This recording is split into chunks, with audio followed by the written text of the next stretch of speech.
All right, Okay. let's begin. How many times is he going around the swing? 12, right? 12?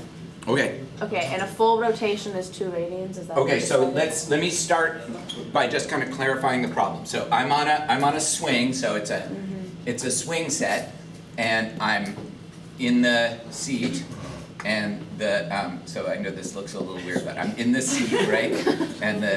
And so this is like effectively a model of what's going on, right? And I'm gonna rotate counterclockwise from this perspective. And what are some of the parameters? So tell me some You stuff. weigh 65 kilograms. All right, so I have a mass of 65 I had kilograms. no idea what that is anymore. Okay, what else? A full rotation is 2 pi. Okay, I know that, yeah, so, 12 rotations. 12 so we're gonna, so what, do I start off moving? You're already moving. Okay, so I'm already moving, and there's gonna be something about 12 full rotations. So I'm gonna go like around and round and round and round and round and round. Am I speeding up or slowing down at all? No. No, it's Okay, so it's constant angular velocity. And I'm gonna throw out some things that I think are worth thinking about. The first is that the chain has mass, and the part of the swivel that's going around in a circle has mass. But it's gonna be really small compared to me. In a lot of ways, what we're looking at here is just like this, right? Like this thing going around in a circle like this. It's basically the same thing that we're looking at, right? Most of the mass is at the end. And so somebody asked, like, well, can you find moment of inertia and angular acceleration at the same time? Well, for one thing, we know that the angular acceleration is 0 because you just told me it's a constant angular velocity. So that means Can you do omega one with has it to be 0, speeding or up? sorry, alpha has to be 0, right? Can you do one with it like slowing down, like you're starting off really fast and then like Sure. as you rotate you slow down? Sure. But there's going to be a problem with that because as we saw, there's a certain speed below which I'm not going to make a rotation. And so that means, and when I write tests for you all, I have to think about this kind of stuff because if I were to just make up some random numbers, your initial angular velocity is 7 radians per second, and your angular acceleration is negative 1.2 radians per second squared. What might end up happening is, by the time I get up here, I might be going so slow that I don't actually make a rotation. I may just drop. So you have to kind of like reverse engineer a bunch of these things. So what are we trying to find out here? And this is interesting because what's going on is you don't really have a question for me, do you? We're coming up with the problem together, which is great. And that is a great way to have an intelligent conversation. Like, this is how I write tests. So let's talk about some of the other things. Like, what were some of the other things that you were thinking? What are some of the parameters that you had? Was this as far as you got? Well, we were talking about how we should have a certain length of restraint. Okay. And given that we keep talking about the distance from the center of rotation to whatever is rotating, we've been calling that R. Let's just call that R. And we could give it a number if we want. How far do you think that is on a typical swing set? Like 4 feet or something? There's probably more than that. Like 8 feet. Yeah, let's say 8 feet, and so that's like, I 3 mean, meters. let's say, yeah, or, yeah, 2 or 3 meters, so that we could say 3 meters. Okay. So we could figure out some stuff, right?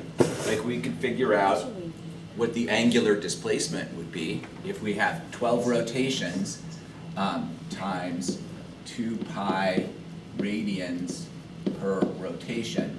That means 12 rotations is going to be 24 pi radians. So our angular displacement is going to be 24 pi radians. We could figure out what my linear displacement, my arc length, would need to be, because S is equal to alpha times R. We know that R is 3, so that's going to be 24 pi times 3, so that's going to be 72 pi meters. We could figure out, if we knew time, we could figure out my angular velocity and my linear velocity. Could we figure out your starting velocity that you would have to have so that you could complete those 12 The rotations? minimum starting velocity, Yeah. so that I complete those 12 rotations. Yeah, we can, but we need to know we need to know something about either the angular acceleration or the torque that is slowing me down. So if you think about this system, just imagine that I'm moving already at, say, like 2 rotations per second. Like, yeah, I know, it would be bad, but let's just start with that. So 1, 2, 1, 2, 1, 2, like that's pretty fast. What would slow me down? Friction. Where would the friction be? And like those spinny thingies. Yeah, so the largest torque that would be opposing my motion would be coming from friction and air resistance. And those are things that we could give numbers to, but I can't tell you what they're gonna be from this, right? Like we have no way of saying, oh, well, the friction is gonna be this. So maybe what makes the most sense is to just like, I don't know, like if I were writing this for a test, what I would do is I'd just say, okay, I'm just gonna invent some numbers and see where we get, all right? So one of the things that I am gonna need to know, if I'm gonna have angular acceleration, and I wanna think about if I wanted to, and I don't think we should, but if I wanted to think about the actual torque that was necessary, then we'd be looking at Newton's third law here. So the sum of the torques is gonna equal the moment of inertia times alpha. Let's say that we wanted to say something about the amount of friction at the hub. We could say we're gonna ignore air resistance, but the slowdown force is the friction right here. So that means there is, in the direction of this thing's motion, right? That's the direction that this thing is moving. That means the force of friction would be opposed to that. But if we're looking at rotational motion, we need to know more than the force of friction. We need to know the torque that's caused by friction. And we could find that if we knew how far away the force of friction was acting from the axis of rotation. So, and I'm gonna just fast forward here real quick. What that means is we would have a bar in the middle that's not moving. Okay, and then we would have a collar around that bar with the chain attached to it. Okay, so this is collar, hang on. This is the collar plus the chain. And what's rotating is this. It's rotating like this, right? Okay, that's not like perfect, but you get the idea. This thing is gonna be spinning around like this. Where is the friction acting?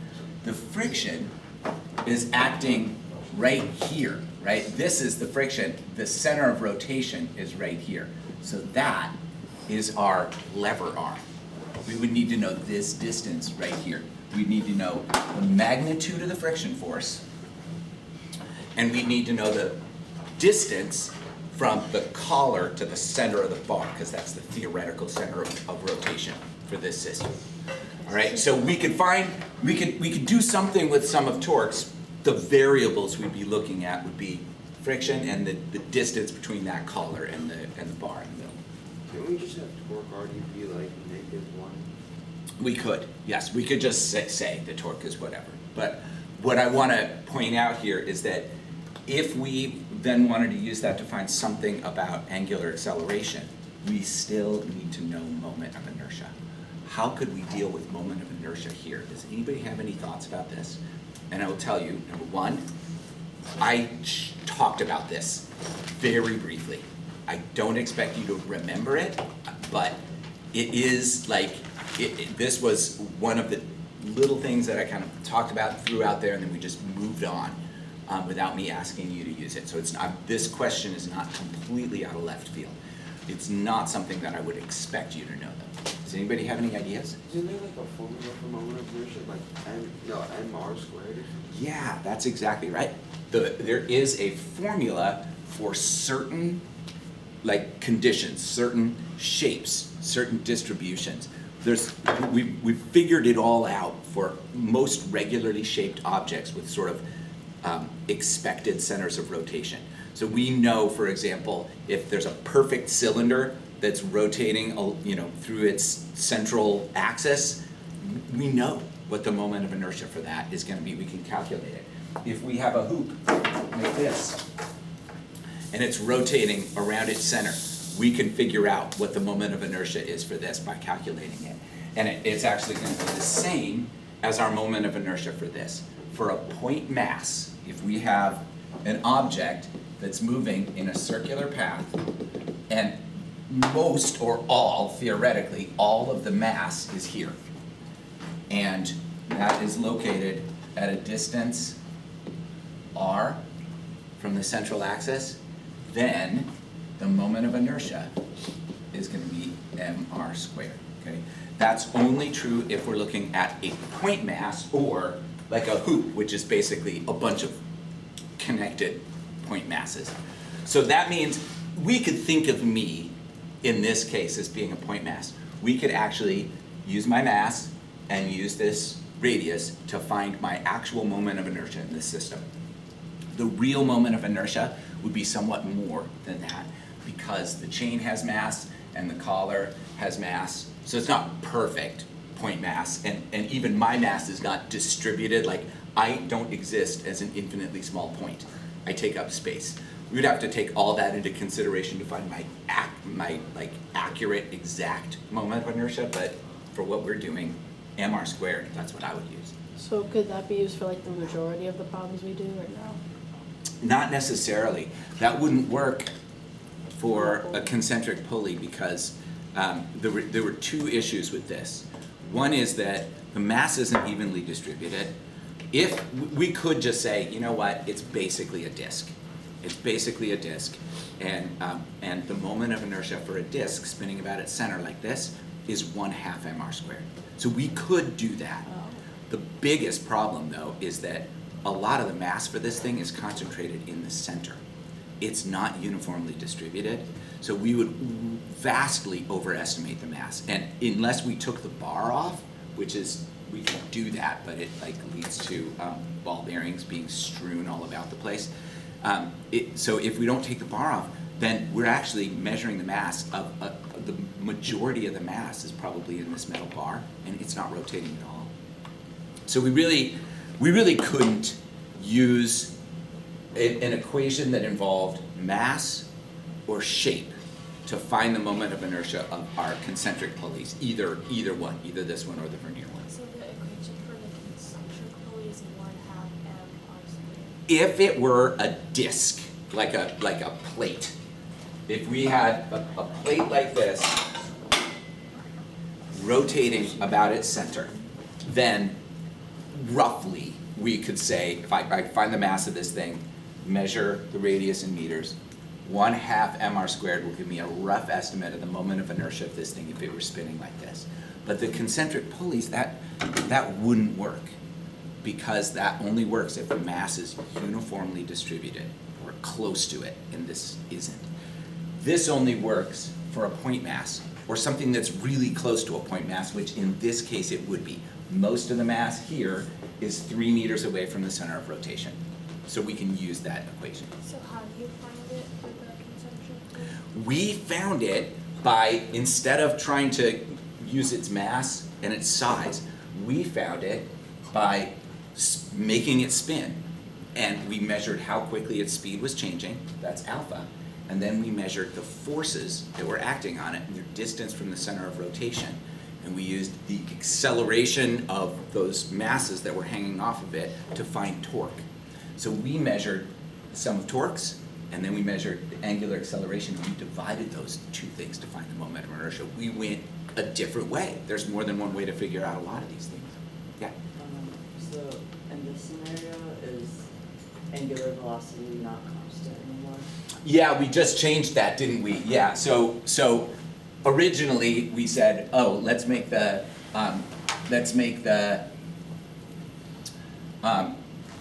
angular velocity constant, but then somebody, I don't even remember who, said, oh, I know, let's figure out the minimum speed you'd have to start at so that as you slow down, you can just barely make 12 full rotations. So our angular velocity is now decreasing, which means our angular acceleration is not zero. Our angular acceleration, if we use a standard clockwise is positive frame of reference for rotating objects, our angular acceleration would have to be negative in this case, because I'm starting off moving in the positive direction. Yeah.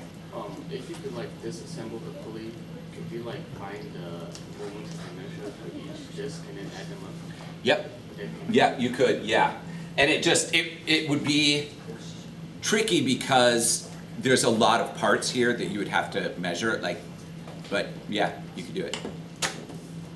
Yeah, that would work. Okay, let's talk about something else. I wanna run something by you here, and then I'm gonna stop because I'm guessing that what is happening here, we're sort of making this clear, right? Like, you asked me a real problem, and we are together kind of figuring out what that looks like. We're figuring out what problem we want to ask to begin with, and then we're also figuring out, well, what are some ways that we would need to go about solving it. There's one piece here that I'm going to show you. We did not talk about this in the context of vertical motion. We did talk about it briefly in the context of well, we talked about it in the context of orbital motion, actually. And that's the idea that when you have an object that is moving in a circular path, that it can have two different components to its acceleration. It might be speeding up or slowing down, which we call tangential acceleration. It has to, in order to be moving in a circular path, it has to also be accelerating straight toward the center of rotation. We call that centripetal acceleration. And I explained to you, I didn't derive this, but I explained to you that centripetal acceleration is v squared over r. So it would be this linear equivalent velocity squared divided by the distance to the center of rotation. And then I said, that acceleration, like any other acceleration, has to be caused by an overall force. So that means the sum of the forces on an object that is experiencing this acceleration is going to be mass times that acceleration, which is mv squared over r. If you have something traveling in a circular path and it's moving, let's just, for a second, let's just keep the velocity constant. If we have something moving at a constant velocity like this, then there must be a constant inwardly directed force, okay? And that constant inwardly directed force is what's making it change direction as it moves. When we have things that are moving in space, there's really only one force acting on them, and that is straight toward the center of rotation. If this is the sun and this is the moon, or if this is the earth and this is a satellite, it's the gravitational force between these two objects that provides the necessary centripetal force to get this thing to change direction such that it moves in a circular path. If we have something moving horizontally on Earth, it's a relatively simple problem as well. The centripetal force is all being provided by the string itself, right? There's only one thing acting in the horizontal plane, only one force acting on the horizontal plane on this object, and that is the tension in the string. But when we have things that are moving in a vertical path, there are two forces. And that's where things get really weird, because if we have, for example, if we have our spinning object right here, it's going to have one force in this direction. If it's from a string, for example, then that's going to be the tension from the string. It's going to have another force in this direction that's equal to the force of gravity pulling on it, its weight. When this object is over here, the tension is in a different direction, but its weight isn't. When it's up at the top, the tension and its weight are both in the same direction. And this change in direction of tension without a corresponding change in the direction of the gravitational force explains why when we are spinning something around in circles and we go slower and slower and slower and slower, it always fails right at the top, right? That's where it fails. The tension goes slack at the point that the gravitational force is lined up with the tension. So what this means is the condition that we're really looking for is at what point does this tension become zero? How fast is this thing moving when the tension is zero? And with a given acceleration, how fast does it have to start in order to get to that t equals 0 condition after 12 rotations? In this case, the centripetal force, which is still mv squared over r, is not going to be just the tension. Both of these forces are contributing to the centripetal force. If we say that toward the center of rotation is negative and away from the center of rotation is positive, then we have a positive direction force mg minus a negative direction force t equaling our mv squared over r. And this, by the way, would need to be negative, right? Because it's inwardly directed. So we'd have an inwardly directed centripetal force. Here, our forces are at right angles to each other. Here, the weight doesn't factor in at all. The tension, inwardly directed, would be equal to mv squared over r. And again, both of these would be negative. And up here, both of these forces are negative. So up here we have negative mg minus t equals negative mv squared over r. And what we're looking for is the condition where the tension is 0, the string goes slack. That's where negative mg equals negative mv squared over r. That's where g is equal to v squared over r. So that's the condition that we're looking for. That's what we would be looking for. And that right here is our final velocity. Our final velocity is whatever it takes to make this tension fractionally bigger than 0. So as this thing slows down, there's always tension in the string. As soon as the tension goes out of the string, our object falls. Okay? Yeah? I was wondering, would like the shifting distance from the ground ever matter, or is the only distance that matters between the center of rotation? Yeah, so because the force of gravity is basically constant at any elevation above the Earth's surface that we're ever going to be at, we don't have to take that into consideration. Technically, the force of gravity is dropping. The force of gravity is weaker at the top of the arc than it is at the bottom of the arc because it is inversely proportional to the square of the distance between the center of the object and the center of the Earth, but that amount is so minuscule we just ignore it.